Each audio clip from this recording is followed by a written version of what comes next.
So the thing about the Supreme Court that's different from the appellate courts is that they do not have to take your case. If you appeal a decision from the circuit courts up to the Supreme Court, you have about a 1% chance of having your case accepted by the Supreme Court. So there's somewhere between 8,000 and 9,000 cases submitted each year, and only about 100 of those are heard. So somewhere around a little less than 100 cases are heard a year at the Supreme Court. And the way it works is that every week justices go through all the cases that are being appealed to them, or cases that have original jurisdiction there, and they go through all the petitions, all the amicus curiae briefs, all the memorandums, anything that is filed in the case, and they will basically go through them and decide which ones they will hear. And the way that's done is through the rule of 4. So we have 9 justices. Whenever you have 4 of them wanting to hear a case, it goes on to the docket, which is the schedule. So rule of 4. And then they can also decide that they want to hear cases. They can issue what's called a writ of certiorari, where even if a case hasn't been appealed, they can say to a lower court, we want to hear this case that has been decided earlier, and this is again where the Supreme Court can become political. They may decide they want to make answer a judicial question about a certain issue, even when it hasn't been sent up to the courts through a petition or through an appeal. The Solicitor General is an important person in the federal government structure of the Justice Department. He's the third-ranking person who is presidentially appointed, and they're basically in charge of handling all cases involving the federal government. And so, anytime there's, it could be lots of different things. It can be the federal government trying to enforce a law in the states, or preventing a state law from taking effect when they feel like it conflicts with federal law or the Constitution or whatever. And so they're in charge of, the Solicitor General is in charge of appealing cases that the government has lost in lower courts up to higher courts like the Supreme Court. And anytime this happens, they represent the government in the Supreme Court. And so they're basically a very high-powered trial lawyer or trial attorney on behalf of the federal government. Arguments and decisions. It's of all the things that happens in government, it is pretty dramatic to see a Supreme Court case happening. Now they don't allow any cameras to be in the trial. You can get audio of all the arguments, but I think the justices over the years have tried to maintain that mysticism about the courts, that there's some kind of elevated degree of how important they are and all that compared to everybody else. And so, the dark robes, the high bench, all that kind of goes into the honor of being the Supreme Court, and how it's a privilege to be able to argue cases in front of them. So anyways, everything works in 2-week cycles, and everything goes on a schedule that you can see on the Supreme Court website. They'll hear cases for 2 weeks, and then they'll do reflection for 2 weeks. And during those times, after they hear the cases, they will, discuss or decide who's going to write the opinions, and then they would go ahead and write those during that time. Then they hear another wave of cases, and then they do deliberations. And so it goes back and forth during the Supreme Court schedule. There's lots of times when they're not in session, they're doing nothing too. In the actual hearing, attorneys have 30 minutes to speak, and there's actually a lighting system that tells them when they're allowed to talk and when they have to finish. After the testimony, the Chief Justice leads a conference of all the justices about that particular case. And again, they'll decide who's going to write the opinions. So the opinions are the decisions of the courts, and there are 2 of them. The one that carries the weight of the court and sets precedent for law is called the majority opinion. So anytime you have a majority of the justices ruling in a certain way, 5-4, 6-3, or whatever it is, one of those from the majority is going to issue the opinion, and that becomes the decision of the court. However, it's also been tradition that the dissenting voices on the court, those who lose the case, write a dissenting opinion, and somebody from that group writes the opinion, and it basically outlines why they disagreed with the majority, how the case should have been decided in their opinion. It doesn't have any weight of law, but historically, on many occasions, the dissenting opinion is very valuable for historians. And then sometimes there's a concurrent opinion too. There's an opinion that is not part of the official opinion, or an idea, and at least one of the justices feels like it's an important factor in the decision, or should have been, but it's an important part of the case that should have been discussed and it wasn't, and so they issue a concurrent opinion on a secondary issue. And like I said, the press coverage of the courts is usually pretty limited. We don't see a whole lot of day-to-day coverage of the Supreme Court. Even major important cases don't get a lot of press a lot of times, unless it's one of the major landmark cases. So when we have a mega case going through, then it gets very high press coverage. But again, there's no cameras there. You're not going to hear a lot of interviews with Supreme Court justices. They're usually very distant from the press, and I think that all goes into it's made that way to have this veil of secrecy to some degree about how the court does things. There's a mystery there. And then after all these decisions are made, they also publish them all in hardbound library collections, and then it goes out to the law community every day. If you walk into any major law firm, they're going to have a huge library with all the federal decisions, not to mention the state decisions as well. And they're all bound, and everyone can do research from those cases. So I started off the first lecture by giving you the quote from Alexander Hamilton in the Federalist Papers about the judicial branch as being the least dangerous branch. And as far as the framers viewed it, they would only have the task of adjudication, which is to say, they do what judges do. Whenever there is a civil case where you have a dispute between two parties, it would be their job to basically decide who's correct on the question. But over time, the power of the judicial branch has grown exponentially. So, for example, not only do they adjudicate conflicts, they also now have the power of judicial review, going back to the Marshall Court. And of course, this is the ability of the judicial branch to strike down legislative or executive policies, meaning executive order by the president, or more importantly, a law passed by Congress and signed by the president. They can deem these things to be unconstitutional, and they were never supposed to have that power. And it's been a bitterly fought discussion about whether or not they did have that power. But if Hamilton were to say, who was one of the architects of the Constitution, if he said that they were supposed to be not a dangerous branch that didn't require a lot of checks and balances against it, then there would be no way he could have viewed the court as having the power to have judicial review. And therefore they assume the power of having veto power by being able to strike down laws that they don't see fit, or as being at least constitutional. And over time, this has become a huge source of power. They have the courts, 9 people in black robes, or even usually fewer than that, can overturn the desires of whole majorities of voters. Whole states have been, laws have been overturned. Whole branches of the government, like the judicial branch and the executive branch, have all had what has been a democratically and a majority rule decision has been struck down by 9 or fewer people in black robes. And that is where the danger of the Supreme Court is. Now, they've also been able to attain a lot of power through the traditional precedent. And so this is where they make their decisions based on earlier decisions. And the term here is stare decisis, or let the ruling stand. And so if a lower court makes a decision and then it gets appealed up to the Supreme Court, they may very well say, stare decisis, they got it right the first time.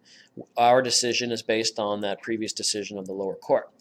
However, what is more urgent and a bigger reflection of the court's power is when precedent is established by a Supreme Court decision or any federal court decision, and then in the future it is cited as if it were law.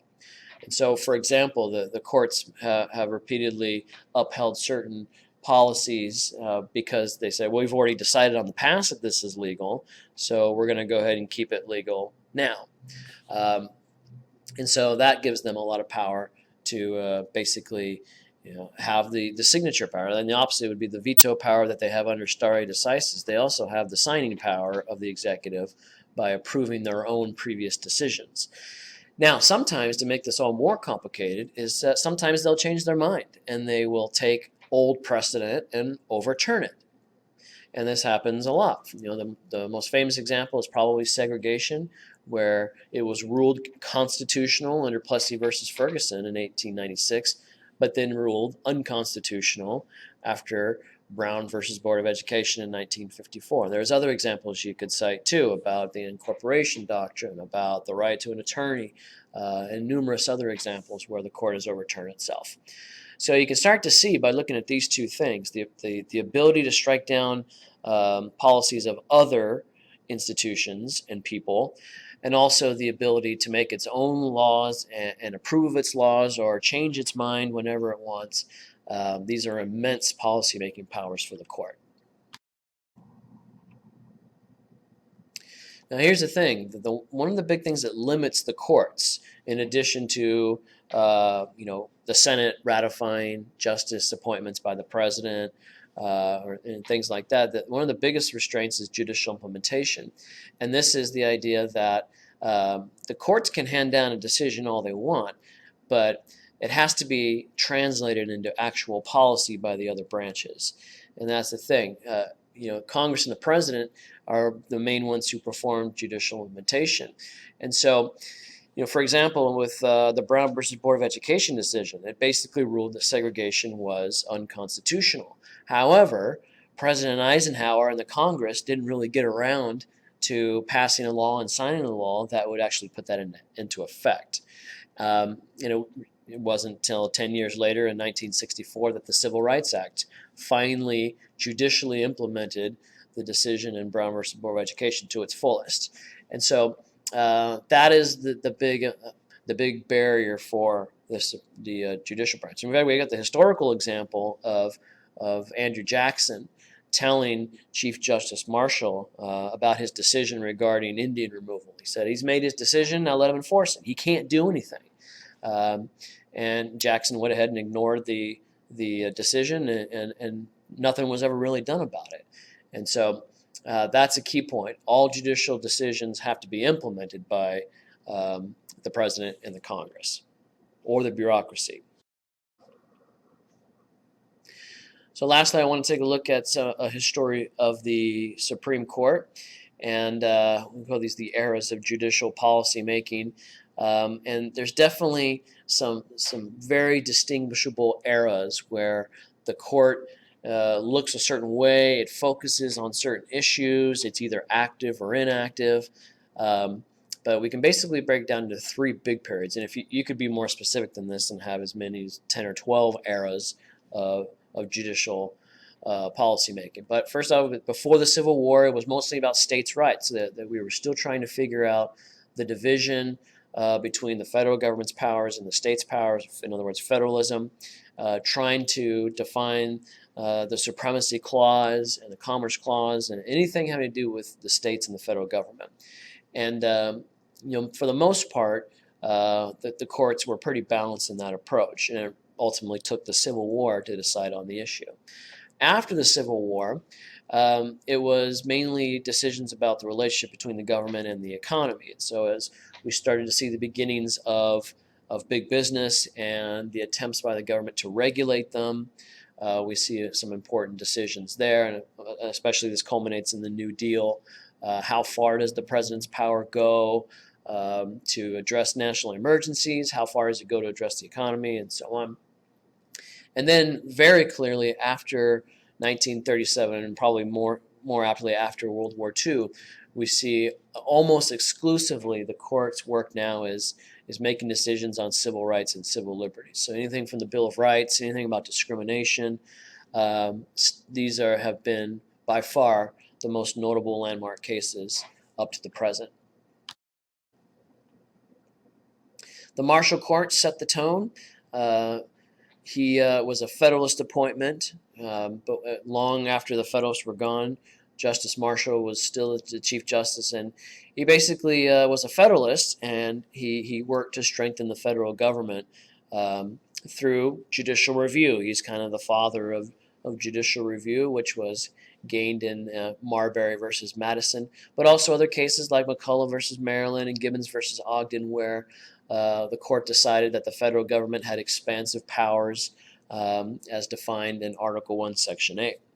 The Taney Court was a court that was most notably responsible for expanding slavery, having a lot of pro-slave and pro-Southern Democrat decisions. For example, the Dred Scott decision has been tainted by history.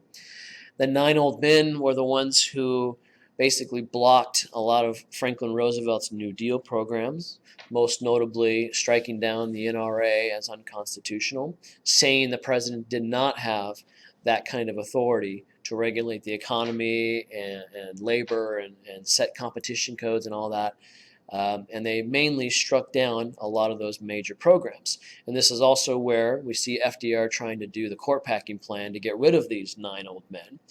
And it ended up being a moot point because they started dying, and some of them started deciding that they were going to switch and start supporting the New Deal. And then, before you knew it, FDR was able to appoint 4 justices anyway. And after that, the Supreme Court started upholding a lot of his programs. But by then, the New Deal was basically over and World War II was starting. The next 2 courts are very notable in that era that I mentioned before about the post-World War II era of civil liberties and civil rights being the focus. And so we see that especially with the Warren Court, a very highly activist court that we'll see the definition of that in a moment, but basically really embracing judicial policy making, meaning the court finally is going to address a lot of the things that need to be addressed. And most people won't disagree that a lot of the things that the Warren Court did needed to be addressed. Most notably addressing civil rights and civil liberties issues. But they were activists. They went too far, in many people's opinion, about having too much power as a court, basically being lawmakers. And so a lot of the historic landmark cases involving the Bill of Rights and things like desegregation and those sorts of things come down through the Warren Court, very liberal court, despite the fact that Warren himself, when he was governor of California, was a relatively conservative governor. The Burger Court it was a more conservative court in the 70s, and for the most part, they worked back some of the things that the Warren Court had done, but then they would surprise a lot of people and then issue very liberal decisions like Roe versus Wade, for example, or upholding affirmative action. And ironically, a lot of the appointments to the Burger Court were made by Nixon, and it all kind of came full circle in Watergate when this court were the ones who finally forced Nixon to hand over the tapes in Watergate, and they basically crucified their own maker, so to speak. The last 2 courts were both conservative courts, mainly. The Rehnquist court of the 80s definitely and 90s, definitely a conservative court, and they actively worked to rework roll back a lot of those civil liberties and civil rights cases that had been created in the Warren Court days. But they never went too far in that they could have overturned abortion if they would have wanted to, but they didn't. But new constraints for the federal government, that's definitely true, that they felt like the Warren Court and Burger Courts had given too much power to the federal government, so they tried to roll some of that back. And then the current court is the Roberts Court, who was appointed by President George W. Bush.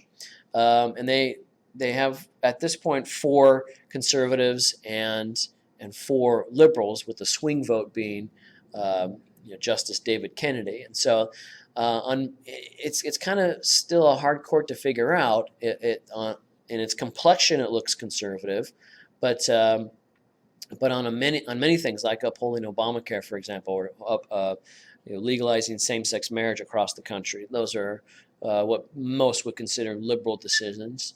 In fact, with Obamacare, The very conservative, at least on paper, Chief Justice Roberts wrote the opinion.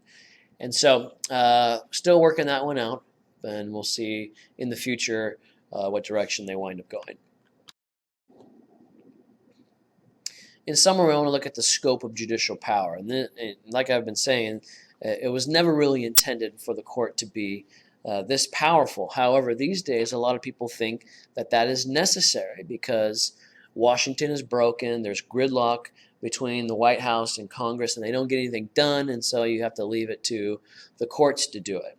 Or we need constitutional amendments, but it's too hard to get it done, and so it's easier just to get the Supreme Court to issue decisions on these landmark issues and effectively amend the Constitution without actually having to do it. And so, but most people will argue that the court has too much power to make public policy, and you really come into two different camps on that. You either agree or you disagree with that. But many advocate, mainly conservatives, judicial restraint, where the courts play a minimal role and simply adjudicate, uphold the Constitution, and basically try to find the original intent of the Constitution or the federal law or the treaty or whatever, and not really try to make new policy. In other words, they're not the laws of this land are not living laws. They have a spirit that are supposed to be followed, and just because society changes or culture changes, we shouldn't reinterpret things. As opposed to judicial activists who are mainly on the liberal side, they're going to say the court should make bold policy decisions because of what I just said earlier. Congress doesn't ever get around to it. The president doesn't get around to it. Things are broken, and so someone's got to do what needs to get done. And they're also not object to reinterpreting the Constitution. It's a living document. It needs to be reinterpreted for modern times. So an activist judge is going to say, hey, look, I got the power to do it, so I'm going to, and I'm going to change things. So, with all this power, I think everyone agrees that the court is powerful. We can debate forever about whether that should be the case or not be the case. But no matter what you argue, you should say, if you believe in our system, that there should be some kind of oversight or checks and balances on the judicial branch. And for the courts, it's very limited. If we get to a situation where the courts strike down a congressional law, the only thing Congress can really do is try to amend the Constitution and say, now you can't deem our act unconstitutional because we made the Constitution say this. Again, that's easier said than done. And that's kind of what they did with the 14th Amendment to overturn the Dred Scott case. We also saw that with the death penalty. A lot of states clarified their laws in order to get around the decision where the Supreme Court said that you basically can't do executions until you clean up your laws. And Congress can also, if they don't add amendments to the Constitution, they can just reissue a law, which is called a statutory construction. So in other words, if Congress passes a law and the Supreme Court strikes it down because they interpret it a certain way that maybe Congress didn't intend, well then Congress can come back and pass the law again with clarification, with things that would address the decision that the court had an issue with. And so Congress does have some things it can do. And of course, the Senate can ratify justices that it feels will do a good job. But nowadays, that's mostly a given. If the president nominates somebody, they're pretty much in. And with the president, they probably have the most power to make sure we wind up with good justices. But what is a good justice? Liberals think liberal justices are good, and conservatives think conservatives are good. So we're always going to disagree on what a good justice or judge is. And so to say that the president can oversee the court by making sure he makes the right nomination, well, that's all kind of in the eye of the beholder. And so, the other branches of the government also have a way to deem things constitutional or not. If the president doesn't think a law from Congress is constitutional, well, he can strike it down as unconstitutional as well, kind of figuratively by not signing it. And the Congress can do the same thing if they feel like something isn't within their bounds and they never pass the law. So all three of the branches can't have this idea of judicial review. But it was never really meant for the courts to have that, and they're the ones who use it the most, and that makes it an issue that deserves to be discussed. How far does judicial power go, especially considering that there are needs in society that need to be addressed? And so, big questions with the scope of judicial power.